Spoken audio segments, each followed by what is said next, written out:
সুন্দর অপরিচিত একটি পাহাড়ি মন্দির, আর তাতে রয়েছে রাম, লক্ষ্মণ ও সীতার ছোট্ট সুন্দর শ্বেতপাথরের মূর্তি। বহুল পরিচিত একটি মন্দিরের সঙ্গে এই অপরিচিত অফবিট পাহাড়ি মন্দিরটির অনেক মিল আছে। একই দিনে, একই সময়ে, একই বৎসরে এই দুটি মন্দিরেরই কিন্তু প্রাণ প্রতিষ্ঠা হয়েছিল। যদিও এই পাহাড়ি মন্দিরটি আজও লোকচক্ষুর অন্তরালেই রয়ে গেল। আসুন এই পর্বে আজ আপনাদের নিয়ে যাই আমাদের প্রতিবেশী রাজ্য উড়িষ্যার একটি অফবিট ডেস্টিনেশনে, যে ডেস্টিনেশনে গেলে রাম, লক্ষ্মণ ও সীতার সুন্দর মূর্তির সাথে সাথে পার্শ্ব দেবতা হিসাবে পাবেন সুন্দর গণেশের মূর্তি, বজরংবলীর মূর্তি, শিবের মূর্তি ও সূর্যদেবের মূর্তি। ভয়ঙ্কর রকমের খাড়াই চড়াই পেরিয়ে তলা থেকে উঠতে হয় এই মন্দিরটিতে, আর মাত্র 100 টাকার বিনিময়ে 5 রকম পদ, ডিস্টিল ওয়াটারের বোতল ও পায়েস সহযোগে শালপাতায় প্রাচীন প্রথা মেনে কাঠের জ্বালানিতে ঘিয়ে রান্না করে ভোগ খাওয়ানো হয়। তাই এই মন্দির সম্বন্ধে সমস্ত তথ্য জানতে আমাদের চ্যানেলে আমাদের সাথে থাকুন, ট্রাভেল উইথ ডক্টর 23। বাকিটা ভুবনেশ্বর এসেছি সকালে, হোটেলে সকালে চেক ইন করে একটু ফ্রেশ হয়ে এখন চললাম ফতেগড়। এটা উড়িষ্যার নারায়ণগড় জেলায় একটা পাহাড়ের ওপর রাম মন্দির তৈরি হয়েছে। প্রাণ প্রতিষ্ঠা হয়েছে আমাদের অযোধ্যার মূল রাম মন্দিরের সময় 22শে জানুয়ারি 2024। আর যে পাহাড়ের ওপরে এই মন্দিরটি তৈরি হয়েছে সেটির নাম হচ্ছে রাম পাহাড়। এখান থেকে জায়গাটা প্রায় 65 কিলোমিটার দূর। তাই চলুন স্টার্ট করি, যেতে যেতে বাকিটা বলছি। হোটেল থেকে নিজেদের গাড়িতেই সকাল 9টা নাগাদ আমরা যাত্রা শুরু করলাম ন্যাশনাল হাইওয়ে 16 ধরে। ন্যাশনাল হাইওয়ে 16 ধরে যেতে যেতে পথের ধারেই সেরে নিলাম আমাদের সকালের ব্রেকফাস্ট। এই সকালবেলা ব্রেকফাস্ট হোটেল থেকে কিছু না খেয়ে বেরিয়েছি, রোড সাইড একটা ধাবায় খাচ্ছি। ড্রাইভার ভাই বললো এখানে কি টাটকা খাবার পাওয়া যাবে। 3টে ধোসা আর সাম্বার ইডলি দিয়েছে, 30 টাকা প্লেট। খেতে কিন্তু দুর্দান্ত, খুব ভালো টেস্ট। গাড়ি শহরের সীমানা থেকে বেরোনো মাত্রই অসাধারণ লাগছে। দিকচক্র বলে ঢেউ খেলানো পর্বত শ্রেণী, মাঝে হাইওয়ে। গাড়ি যখন আরো গ্রামান্তরে ঢুকলো তখন চারিদিকে শুধু সবুজ আর সবুজ। আমরা এসেছি বর্ষাকালে, তাই মাঝে মাঝেই বৃষ্টি হচ্ছে, তাই প্রকৃতির রূপও যেন আরো ফুটে উঠেছে। নয়াগড় ফরেস্ট ডিভিশনে আমরা ঢুকে গেছি। ওই পাহাড়ের ওপর মন্দির দেখা যাচ্ছে, এখনো প্রায় 6 কিলোমিটার দূরে, কিন্তু পাহাড়ের উপর ছোট্ট করে মন্দির দেখা যাচ্ছে।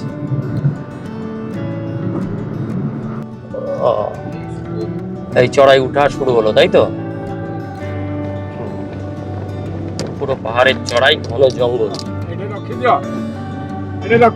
সমতল থেকে পাহাড়ে ওঠার সময় জিপিএস বিভ্রান্তিতে আমরা পথ হারিয়ে ফেলেছিলাম। একজন স্থানীয় লোক হঠাৎ উদয় হয়ে আমাদের এই বিপদ থেকে রক্ষা করেন। তাকে আমরা আমাদের গাড়িতেই তুলে নিয়েছিলাম। তিনিও আমাদের সুন্দরভাবে পথটি দেখিয়ে দিয়েছিলেন।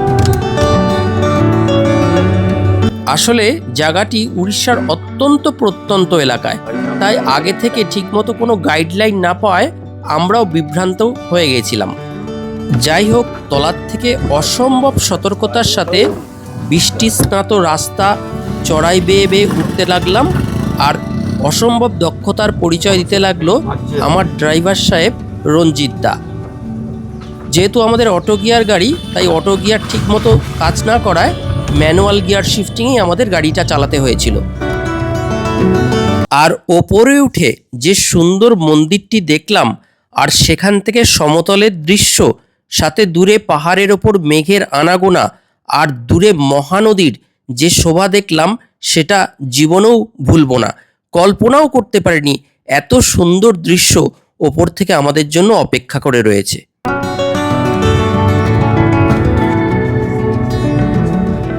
এই পাহাড়টার নাম রাম পাহাড়। এর ওপর এই যে মন্দিরটা দেখছেন, এটা রাম, সীতা, লক্ষ্মণের মন্দির, আর ভেতরে হনুমানের মূর্তিও আছে। সাথে চারদিকে 4টে পার্শ্ব দেবদেবী মন্দির আছে। একদিকে আছে মহাদেবের মন্দির, একদিকে আছে হনুমানের মন্দির বা বজরংবলীর মন্দির, একদিকে আছে কার্তিকেয়ের মন্দির, আর একদিকে আছে সূর্যদেবের মন্দির। এই মন্দিরটি এখানে 2017 সাল থেকে তৈরি হওয়া আরম্ভ হয়। সবচেয়ে মজার বিষয়, স্থানীয় অধিবাসীরাই প্রায় 5 কোটি টাকা তুলে মন্দিরটির তৈরি করা শুরু করেন। পরে সরকার থেকে হয়তো আরো 10 কোটি টাকার মতো অনুদান আসে। সবচেয়ে মজার বিষয় হচ্ছে 2024-এর 22শে জানুয়ারি অযোধ্যার আসল রাম মন্দিরের প্রাণ প্রতিষ্ঠা যেদিন হয়, সেদিন এই মন্দিরটিরও উৎসব এবং প্রাণ প্রতিষ্ঠা হয়। কিন্তু মন্দিরটি কোনো অজ্ঞাত কারণে এত সুন্দর মন্দির হয়েও পাহাড়ের ওপর প্রচারের আলোর বাইরে থেকে যায়। আর সবচেয়ে বড় কথা, 1912 সালে পুরীর মন্দিরের যে দারু বিগ্রহ দিয়ে ভগবান জগন্নাথ দেবের মূর্তিটি তৈরি হয়, এই দারু বিগ্রহটি এই রাম পাহাড় সংলগ্ন জঙ্গল থেকেই নাকি সংগ্রহ করা হয়েছিল। অবশেষে আমরা রাম পাহাড়ের ওপর রাম মন্দিরের ওপরে উঠলাম। এই রাম মন্দিরের ওপরের প্লেস, এখানে পার্কিং প্লেস, সামনে ডালা আর্কেড মতো করা আছে। যারা পুজো টুজো দিতে চায় ওখান থেকে পুজো কিনতে পারবে। আর রাস্তা ওঠা খুব দুর্গম, 4 হুইলার ছাড়া বা বাইক ছাড়া ওঠা খুব মুশকিল। অটোও দেখলাম উঠছে, কিন্তু যে কোনো মুহূর্তে স্কিড করে যেতে পারে। আর বর্ষায় তো আরো বিপদ সংকুল। এর ওপরে পার্কিং প্লেস আছে, 30 টাকা করে 4 হুইলার পার্কিং নিল। এবার চলুন আস্তে আস্তে আমরা মন্দিরে যাই।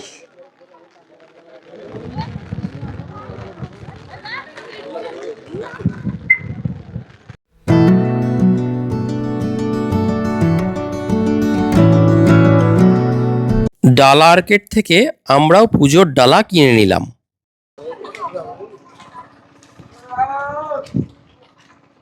এই রাম মন্দির ওঠার রাস্তা, রাম মন্দিরের গেট। রাস্তাঘাটের কাজ এখানে এখনো চলছে, পুরোপুরি মন্দিরটা কমপ্লিট হয়নি। আমরা যখন এসেছি খুব বৃষ্টিও হচ্ছে এখানে, কিন্তু অসাধারণ সুন্দর ভব্য মন্দির। আর ওপর থেকে পাহাড়ের ভিউ তো বলার মতো না। মন্দির প্রাঙ্গণের বাইরে নির্দিষ্ট স্থানে জুতো খুলে আমরা মন্দির প্রাঙ্গণে ঢুকলাম।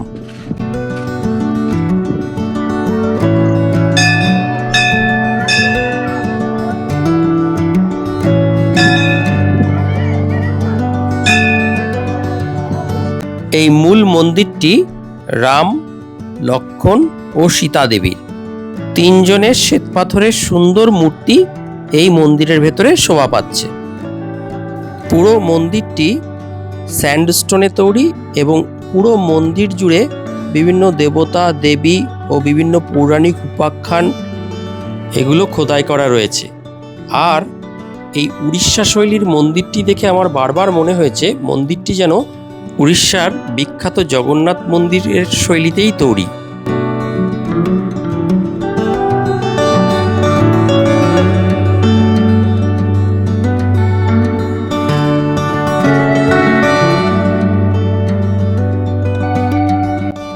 মূল মন্দিরে রাম, লক্ষ্মণ, সীতার বিগ্রহের ঠিক উল্টো দিকে একটি বড় গরুর স্তম্ভ ও গরুর দেবের মূর্তি।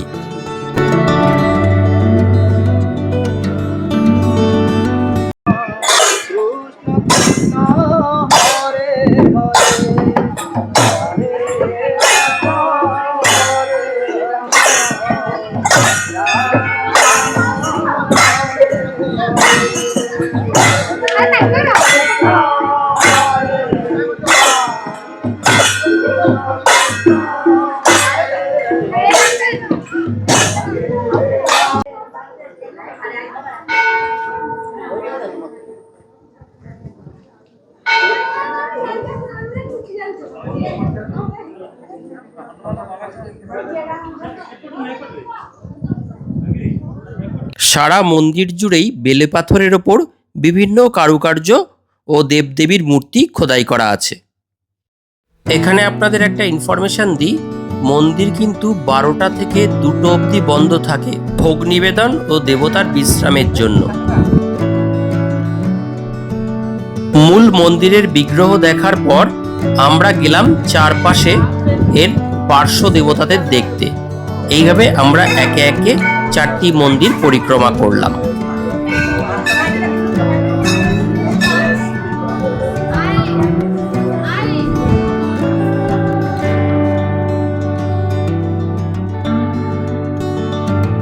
এই মন্দিরে পূজিত হন শ্বেত শিব, তলায় তার লিঙ্গরূপও আছে এবং সামনে তার বাহন নন্দীজিও আছেন।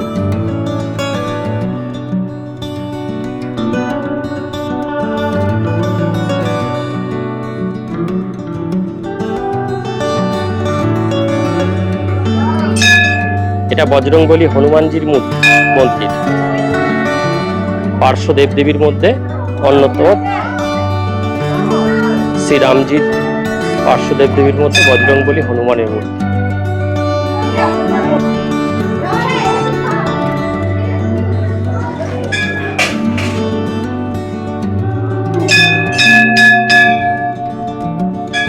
পাশে হনুমানজির পেতলের গদাও রাখা আছে।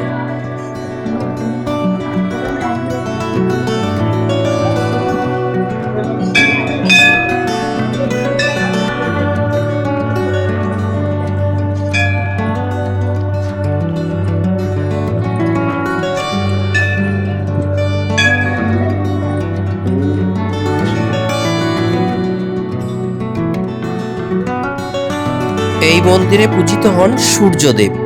পার্শ্ব দেবদেবীর মধ্যে ইনিও অন্যতম। সূর্যদেবের ঠিক তলায় তার রথের 7টি ঘোড়া।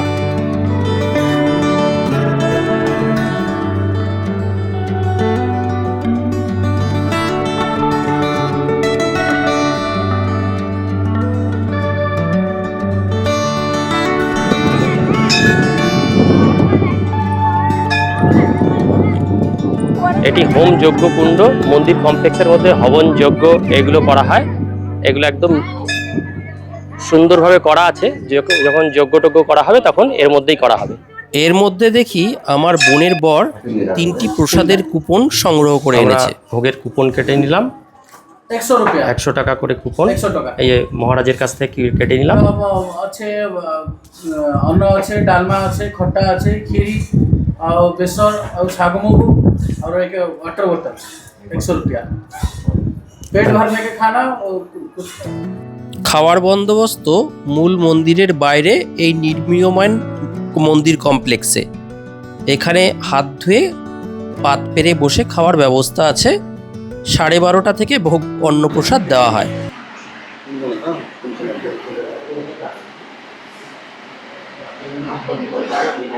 রাম মন্দিরে ভোগ খেতে বসে গেছি। ওই কাঠের জালে রান্না হচ্ছে আর এখানে ভোগ প্রসাদ রাখা।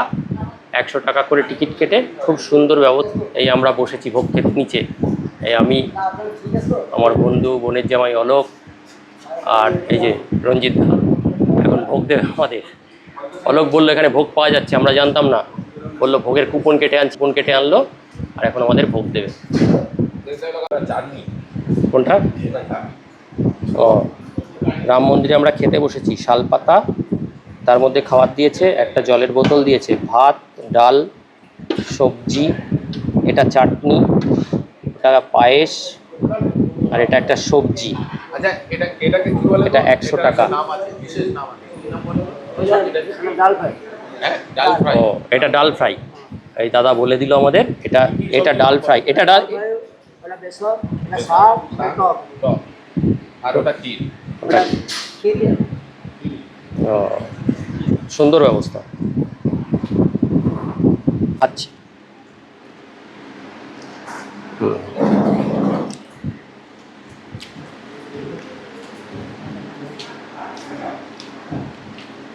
পেট ভরে ভোগ খেয়ে আবার চলে এলাম মন্দির কমপ্লেক্সে। মন্দির কমপ্লেক্সটি এত সুন্দর যেন চোখই ফেরাতে পারছিলাম না। ভবিষ্যতে নাকি এখানে যাত্রী নিবাস, ভক্ত নিবাস, এছাড়া হসপিটাল, স্কুল, বিভিন্ন সমাজসেবামূলক কাজকর্ম হওয়ারও কথা আছে। দূর থেকে যখন নিচের দিকে তাকাচ্ছিলাম অসম্ভব সুন্দর লাগছিল। দূরে পাহাড়গুলোর মাথায় যেন বর্ষাকালের কালো মেঘ ভেসে বেড়াচ্ছিল। আর এই যে দূরে সোনালী রেখার মতো দেখা যাচ্ছে, এটি আমাদের বহু পরিচিত মহানদী। বর্ষার জলে মহানদী তখন টইটম্বুর। আর এই যে দেখুন পাহাড়ের মাথায় কালো বর্ষার মেঘ ভেসে বেড়াচ্ছে। আমরা গেছিলাম বর্ষাকালে, তাই বর্ষার বৃষ্টি স্নাত হয়ে প্রকৃতি যেন নিজের সবুজ রূপ আমাদের চোখের সামনে মেলে ধরেছে। চারিদিকে যেন শুধু সবুজ আর সবুজ। দু চোখ ভরে শুধু রাম মন্দিরের সৌন্দর্য আর প্রকৃতির সৌন্দর্য উপভোগ করলাম। মনে মনে স্থির করলাম যদি সময় পাই আবার আসব, আবার দেখতে আসব কতটুকু উন্নত হলো আমাদের এই রাম মন্দির। অযোধ্যার রাম মন্দির নিয়ে তো মাতামাতির শেষ নেই, কিন্তু এই প্রকৃতির কোলে অসাধারণ সুন্দর মন্দিরটিকে যেন আবার দেখতে আসব এই অভিপ্রায় নিয়ে চরম বিপদ সংকুল নির্মীয়মান রাস্তা ধরে খুব সন্তর্পণে গাড়ি চালিয়ে ড্রাইভার দাদা আমাদের নিচে নিয়ে আসতে লাগলেন। এই পর্বটি আপনাদের ভালো লাগলে সত্যিকারের এই অফবিট প্লেসে যদি আসতে চান আপনারা অবশ্যই একবার আসার চেষ্টা করতে পারেন। তবে জায়গাটি এখনো অত বহুল পরিচিত না হয় আসা একটু কষ্টসাধ্য। একমাত্র উপায় ভুবনেশ্বর থেকে প্রাইভেট ভেহিকল বা গাড়ি করে আসা। অটোর জায়গায় যদি 4 হুইলার হয় বেশি ভালো হয়। ভুবনেশ্বর থেকে প্রায় 65 কিলোমিটার, আসতে ঘন্টা দেড়েক সময় লাগে। উড়িষ্যার নয়াগড় জেলায় ফতেগড়, এই ফতেগড় নয়াগড় ডিস্ট্রিক্টের ফতেগড়ে রাম পাহাড়ের ওপর এই রাম মন্দির অবস্থিত। আমাদের পর্বটি ভালো লাগলে আমাদের চ্যানেলটি লাইক, সাবস্ক্রাইব ও শেয়ার করতে পারেন। অনুরোধ রইল শেয়ার করে আমাদের পাশে থাকার জন্য। আমরা চেষ্টা করব এইরকম নতুন নতুন অফবিট প্লেসের সন্ধান আপনাদের সাথে ভাগ করে নিতে। নমস্কার, সবাই ভালো থাকবেন, সুস্থ থাকবেন।